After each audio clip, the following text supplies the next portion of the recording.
Hi, Adam Bazalgette here, founder of Scratch Golf Academy. I'm at the beautiful club at Mediterra in Naples, Florida. Today, the lead knee, left knee for the right-handed golfer. What does it do in the backswing? It's actually pretty important. It affects balance, affects potential power on the way down. We want it to be natural though. We don't want to do anything contrived. We'll get into it, show you some good ideas, I think, that'll help you get this sorted out.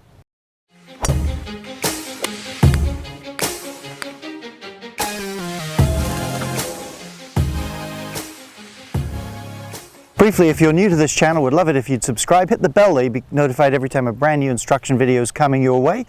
Also at the App Store, Scratch Golf Academy, you have a wonderful free app, all sorts of training tools, warm-up stuff, green reading, you name it. I think it'll help you. Hope you pick that up. Let's have a look at Rickie Fowler's golf swing. So first, quick notes from this view. If I chalk off a little line there by his knees in the orange shirt, you'll see this left knee poke out somewhat about as much as the back knee or the trail knee goes back, and that's simply because the left hip is moving down and towards the golf ball slightly. That's why the left knee does that. But in terms of what we'd see face on, let's say contrast Arnold Palmer back in his heydays there for sure, with Rickie Fowler hitting some sort of fairway wood on the left. Look how different these two looks are. There's the great Mr. Palmer, and let's have a look at Rickie. Hey, they've both got some lead knee movement. Obviously Palmer has a great deal more than Rickie Fowler. Can have to do with the size of the backswing, or the coil can have to do with the flexibility of the player. The thing I want you to pay attention to though, if we estimate, say, Rickie's hips have turned about that much, so his hips are facing here, his knee has not gone past that left hip. And even the great Arnold Palmer there with tons more hip turn, again, the knee, even though it's moved a lot, has not gone past the hip.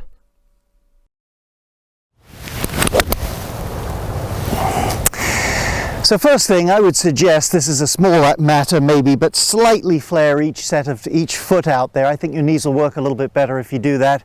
Now here's the main thing, as we just talked about, don't let the lead knee go past the lead hip. If you do so, you'll lose stability, you'll likely get a lot of tilt across your hips, your balance won't be as good.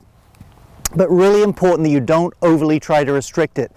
You need movement in a good backswing. Don't freeze that knee. I doubt seriously, if you were standing in a room, let's say with somewhat of a golf posture, unlikely maybe, and you just turned to look at someone, I doubt seriously your knee would accidentally collapse in and go behind you, but you wouldn't have any sense of I've got to hold that knee still, so keep it natural. Now there's one other significant feature in the backswing pivot that's going to help you with this left knee.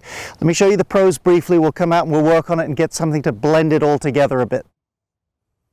Jack Nicklaus on the left, Padraig Harrington there on the right. Below this video I have a link to a free 3-part video series on gaining distance, Gain 25. It's a really nice series. It's free to you. Hope you'll pick it up when you finish watching this video. Alright, let's watch the great man himself. Watch his right side really stretch up into the air, adding length to his backswing. There, look at that stretch right there, and you can see that pulls on his hips a little bit. Let's watch Padraig. Of course, he's hitting a driver here, which accentuates the pivot a bit. Watch him stretch back there, adding length to the backswing. It is a key feature of power. Let's have a look. Sam Snead hitting an iron here.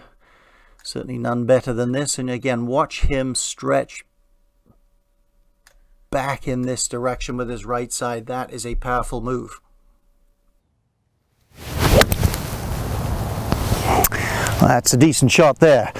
Now we just saw the pros in action. Here's a key thing for you. If you stay squashed and you just try to turn your hips, keep your knee reasonably still or whatever, you're not going to create a lot of power. It's not a very natural movement, because when you're on this sort of a bend, your pivot's going that way. This side should be getting higher. So here's a little drill I want you to do. Get your golf club in your left hand if you're a right-handed golfer. Maintaining your body angles, just reach diagonally behind you like you were going to unscrew a light bulb, let's say on some sort of fixture back here, and feel how that rib cage feels. You'll also feel a nice stretch across your middle.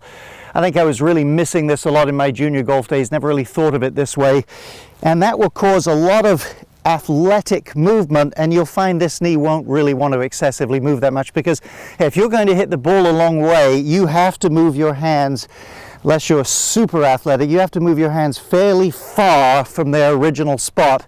This kind of movement will do it. And if you'll practice it a little bit, again, it couldn't be much easier. Reach for something back here.